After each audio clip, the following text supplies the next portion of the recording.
Hello everybody, this is GK from the driver's seat, and I have been a while since I posted a video, but I'm going to get back on the track again. It's a new year, good time to do it. I want to talk about today is that I hit 100,000 miles on my Model S, 2013 Model S. Yay, 85 kilowatt. I just hit it like a week or so ago, and I came up with some things to talk about. I wanted to tell you about how much it's cost me so far since I bought the car. And I got the car at 36,274 miles as used from Tesla, and with that they gave me a 2-year 50,000 mile warranty, which is pretty much on all the systems. And in that time I wanted to go over the things that actually went wrong, how I got paid for, and how much it actually cost me in this period. So I've driven to 64,331 miles as of today. Last Friday the 2nd is when I hit 100,000 miles. But I want to tell you what's going on now. I talked to my service advisor, and she sent me a PDF and emailed me a PDF of all the times my car had been in the shop. So I went through them all and found out what they did, what it cost, and what I remembered about each change. So I want to do the 100,000 mile odometer right there. Forgot about that. Anyway. I bought the car in August of 2016, and in October of that year, Tesla called me, or actually right before October, they called me and said, your car has done a diagnostic and it tells us that it needs new contactors. I guess those are in the battery pack, for the power back and forth, off and on type thing. And I said, okay. So I didn't know. So they set up an appointment and I got that taken care of. While it was in the shop, I had a little problem with the earlier Model S's, is the water ingress in the back lights. Sometimes the seals aren't around the tailgate good enough that it gets water into the lights, so they had to fix that for me as well. And I also had a tire pressure issue where it said the tire pressure was low on my car as I was driving, but that's only because the weather changes, it gets colder or warmer, and all the tires inflate or deflate depending on the temperature, and this gives it an error. There's nothing to worry about, so I don't have to worry about that. In November of that, a month later, I had to get the battery replaced. It's a 12-volt battery problem, that issue that needs to be replaced, set on my dash. So I had to get that taken care of, and when I called them, when I got the alert, I called them and they said, okay, well, it takes about 2 weeks for it to actually fail, so you've got time to get in. And because I was on the road at the time and I couldn't get back to a service center. So when I got back home, a week later or so, I took care of it. They took care of that under warranty as well, and that was at 50,000 miles. In June of last year is when the next issue came up. There's a couple of things actually, but I noticed bubbles in my LCD screen, which is another thing that the earlier models, the version 1 models of the Model S had. The screen would have bubbles in it around the edges, and I found a couple of bubbles there. I didn't bother at the time until I wanted to get a couple of more things to go wrong, maybe before I got it fixed, before my warranty went out. And that was at 73,000 miles. There was also a squeak in my brake caliper, and my brake, when I pushed the brakes down, it would make this squeaking sound all of a sudden. So I told them about that, and they replaced the display in my 17-inch screen, and they replaced the brake caliper, the brake booster in my brake system, because it was making that noise. And during that same time, they found that one of the bleeders on the brake calipers was stuck. So they replaced the entire brake caliper on my right front wheel, all under warranty. So after that, in November of last year, my warranty was up, and I had no problems in those few months.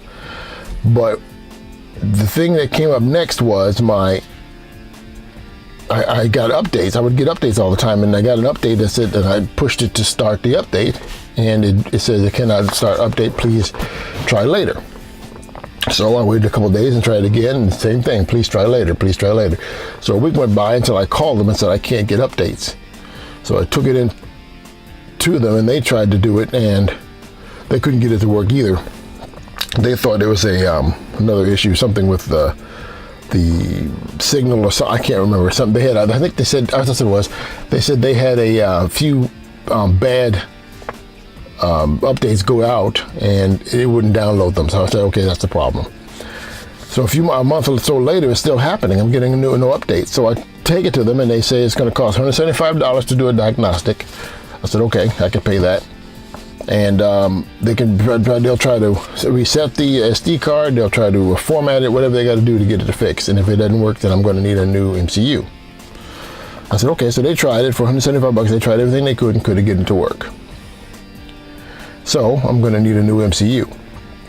But the thing is, a year or so before this, I wanted to upgrade my MCU to get navigation, because I don't have the tech package. So I wanted to get navigation, and I wanted to get the 4G LTE, which was a better signal receiver for my car.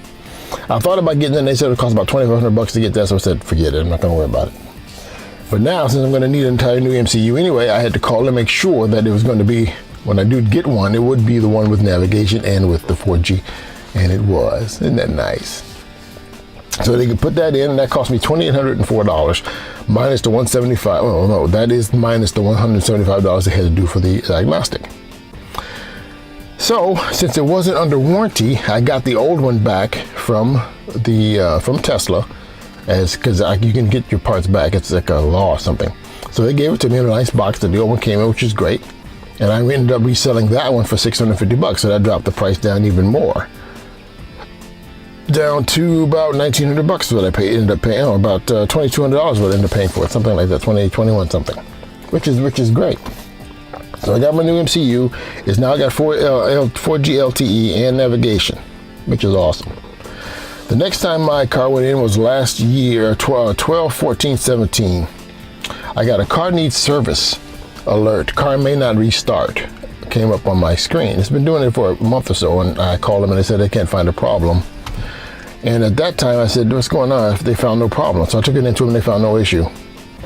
And every time I take it to them, they always give me a loaner, which is as good or better than my car. Usually it's a P85D, which has the autopilot. It's really cool. I got to get a new one of those. So on the 22nd of January, I was getting a haircut, and before I turned the car off, it said car service. What did it say? It said car needs service, may not restart. I said, no, here we go with that again. So I said, I never had a problem before, so I went and got my haircut, came out, and when I came out, the car says it needs service and will not start. And then these are all the IDs that came up. These are all the problems that came up here. It was a 12-volt power low. Car may shut down. Car needs service, unable to drive. Car needs service, may not restart. Car needs service, unable to start. And here's the picture of the dash that I took when I got all these issues coming up. So I called Tesla, and they sent out a tow truck and brought it over to the nearest service center, which is about 15 minutes away. And when I got it to them, I said, do you have any idea what it is? They got to restart it pretty quickly. I said, do you have any idea what it is? He said, it might be the cooling system, because the temperature's been cold and warm and weird. It's been weird down here in Texas lately. And they have some problem with the cooling systems. I said, okay, well, is that a warranty item? He says, I don't think so, but we'll see. We'll find out. I said, okay. So they gave me a loaner, P85D, awesome. And I came home, and the next day I got a text from them that said I need a new drive unit, which was cool to me because that's a warranty item, right? The battery and drivetrain is all under warranty for 8 years, unlimited miles. So I still got 3 more years left on that, I think, is 2018. So I'm fine with me. Sure, take your time. They said Monday we'll have it. We'll see if we have the parts and we'll get it done. So by Tuesday I got my car back, which is awesome. So for the time that I've had the car up till today is February 11th, 2018, I have spent a total of $2,154 on keeping my car in service, and that's not including tires. I bought some tires. I would have to buy tires with a regular car anyway, but I bought some tires back in when was that? Back in May of last year, and that cost me $650. All new tires. I got the same kind that were on there before, because they put on new tires when they sold it to me. I got 35,000 miles out of those first set. Hopefully I'll get 40 out of this set. I'm rotating them on time and taking care of them, so it'll all be good. That'll be awesome if I can get 40,000 out of it. But that's not including that. Just in issues that came up is what it cost me. For the new MCU, which is the biggest hit, right? So over 100,000 miles, that doesn't sound like that big a problem to me. I mean, I would have had to probably make that much in oil changes and gas prices for that time. Speaking of that, I did some math, and since I've owned the car, I've put on 64,341 miles. So I was wondering what it cost me in electricity as opposed to gas for that same amount of time. So I figured if I break it down to how much it costs to drive it per mile would make it easier for me to do this, right? So I figured over that 64,341 miles, and I figured that it cost, because my old car was getting about 29 miles to the gallon. It was a 2013 Altima, Nissan Altima with a V6. And it got about 29 miles to the gallon. That's about average. I mean, 'cause I remember seeing that on there. So, and that comes out to be about 7.7 cents a mile. That's what it costs to drive that car. And gas only, not for maintenance, just for gas.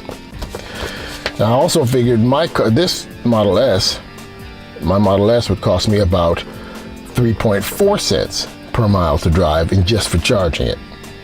And the way I figured that was, I drive back and forth to work 100 miles, and I made sure what it cost me to charge the car at night for that 100 miles, and it came out to 3.4 cents. And then I did it over a longer period, and it came out to about the same, 3.4 cents a mile. I pay about 8 cents a kilowatt hour here, which is pretty good. So, since I've driven the car at 7.7 cents a mile, I would have spent $4,927 on gas alone at $2.22 a gallon, which it is here right now. And I'm sure it's been up since then and down since then, but that's like an average. I'll go with that average. And in electricity, it only cost me $2,189, okay? And that's over that entire time I've owned it. And I've used superchargers in that period, and that is also embedded in the same price. So I tried to figure a way of getting the supercharger numbers out, and only way I could do it was when I drove to Michigan. I drove to Michigan like 4 times last year, or since I've owned the car, and that's 1,048 miles one way. So I figured that for both ways, all 4 times, and it came to about 8,384 miles. Now, if I take that off of the top of the mileage, the 64,000 miles, I come out with 55,957 miles at 34 cents a mile. This would be a little bit better. So if I take 34 cents a mile, it comes out to $1,903 for the time that I've had the car in electric chargers.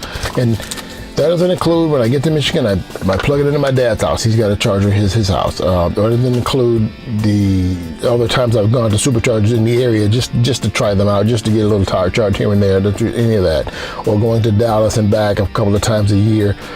Or going out to visit my friend in San Angelo. Nothing. None of that includes supercharging, just supercharging for that big distance. So, but next year, in my next 100,000 miles, I'll be able to narrow that down better, because I got a Teslafy.com has a way of tracking all that information. It's really cool. So I've saved $3,224 in fuel costs, and that savings more than paid for my MCU, which is pretty good. Now, MCU shouldn't have went out. I mean, over the time, I shouldn't even have had to worry about it. But this is a first-gen car, so things happen. I don't mind that. It's an expense that I took care of easily enough. And I got all the numbers there from all my numbers for my services from my service advisor, who just sent me a list of all of the times I was in, which was really cool. So over the past 64,000 miles, I have still saved money. Even though I bought the MCU, I've still saved about $1,000 probably, somewhere in there. And I think from now on, it's just going to be getting better and better. I don't have any problems with the car at the moment, nor do I want to, but it still gets me back and forth to work. I've got 100,000 miles on it now, 100,064. Let me see what it was. 100,615 miles on it right now, and I plan to drive it until the wheels fall off, 1,000,000 miles. I would love to get 1,000,000 miles out of it, but I don't know if that's going to happen or not. So If you guys got any questions, or you want me to answer anything, or ask, or try something, some kind of a test or something of that nature that I can do without damaging me or my car, I would gladly do it. Just leave them in the comments. Also, the new referral program starting February 1st. The first person to use my referral code gets $500 towards. Okay, it says it gets $500 towards service or accessories on their vehicle, or you buy some stuff online, jackets, purses, whatever they have that they can get online. They get $500 for that. Plus, you also still get lifetime supercharger for free if you buy a Model X or Model S using my referral code. One other thing, the thing called the semi race. I don't know if anybody knows about that, but one winner each week will get to race a giant electric semi truck around our test track. There will be additional prizes and trophies for the best track times. Each friend who signs up for their newsletter through the referral link, my referral link, or anybody's referral link, but if you're watching my video, you should use mine. It's only fair. For your referral link, it will get an entry. So every time you enter, every time you put your name in this to get a newsletter, my name gets entered and your name gets entered. So if I win and your newsletter, and if you signed up for the newsletter, you'll win too. So we'll both get to race the semi. And they do it every week until April 30th. So they're going to give a bunch of them away. It's going to be pretty cool. Owners can track their entries on the leaderboard, which is on my Tesla app. Just go to my referral and go down to, I think it's on the bottom where it says newsletter sign up. Well, sign up for the newsletter. You put your email address in there and then you're good to go. And then you already got your entry, and I got an entry for me. And if I win, we'll have a good time out there racing that semi. It's going to be awesome. That thing is, that truck is cool. It's not slow either. My referral code will be down there in the description if you have any questions. Or it might even be right here. Who knows? But it'll be easier to link to down in the description. So if you got anything you want me to try out or do, let me know. And don't forget to like and subscribe to my videos. I'm going to try to do this once a month when I come up with something that I can talk about. That 100,000 mile goal was a pretty good one. Everybody knows what I'm going through. If you have any questions, let me know. I'll get back to you when I can. As soon as I get the messages, I'll do research, find out, and get it back to you. Thank you very much for everything, and have a happy February.